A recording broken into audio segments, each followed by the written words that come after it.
programmable logic devices. See, these are the combinational logic devices which are used for storing the data. You can, if you want to store some data, you can, the designer, the person, he can tell the designer that I want to store this data, and designer will store that data into it. So there are three configurations of or types of PLDs. One is PROM, in which there is a fixed AND array. This is basically a decoder. Inputs, and the output of this is fed to the programmable OR array. Programmable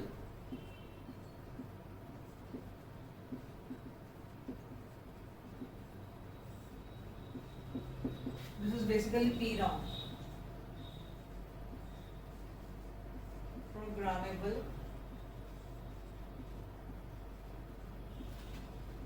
read-only memory. In this you can only read the data from it.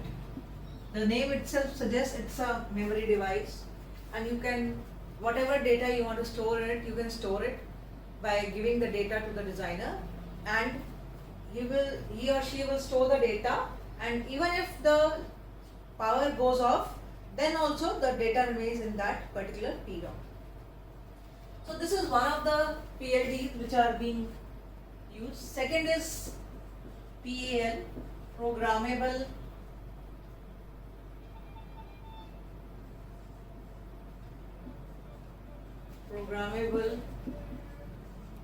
array logic, in which, just to remember it, PAL, programmable AND. Here the AND gates are programmable,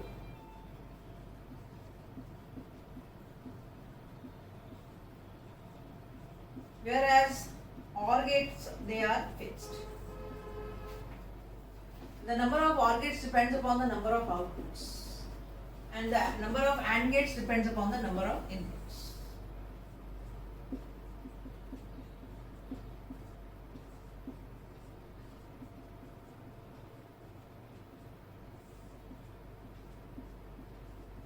So in the first one, the OR gates are programmable. In second one, the AND gates are programmable, and in third one, both are programmable. So PLA is most flexible because both AND and OR array, they are programmable.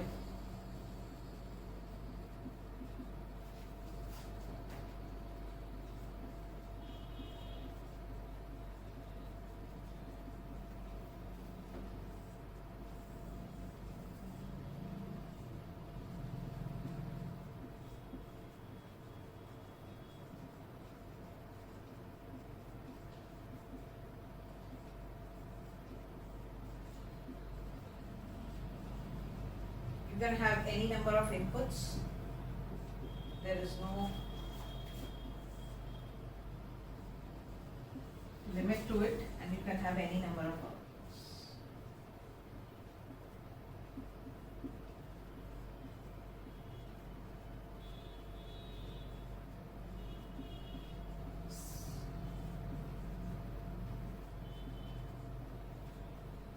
So these are the blocks of the PLDs. PROM has a fixed AND array. You will have a decoder here, and followed by an OR array. Whereas PAL will be having a programmable array logic. It will be having programmable and a fixed OR array. And last one is PLA, which is programmable logic array. They are all the three are memory devices. They are basically combinational circuits, and you can see that in each AND is followed by OR. So whenever the AND gate is followed by OR, that means you can implement any Boolean expression using these also. So we can implement any Boolean expression using a PROM, PLA, PAL, anything. So let's start with PROM. What is PROM? It's a programmable read-only memory from where you can only read the data. The data is stored there and you can read the data from that.